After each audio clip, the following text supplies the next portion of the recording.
Lille Karin, vil du ride ranke for de søde danske pressemænd? Du er blevet deres redningsplanke. Nu har de en jarig sag igen. Du var 2, dengang du drog fra landet. Over Danmark løber nu dit ry. Som et barn, der løber ud i sandet, men til sidst går i sin mor på ny.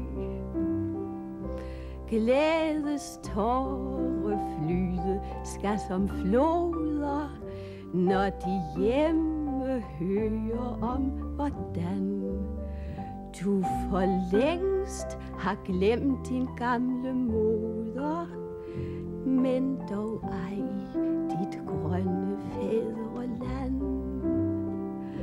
Alle følger dig med våde blikke, alle blade rydder side 1.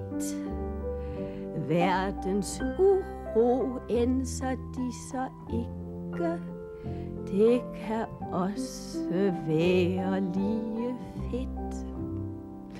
Man bliver træt af alle verdens sukke, men af dig bliver ingen bladmand træt. Han beskriver bamsen og din dukke. Ytringsfrihed er vor presses ret.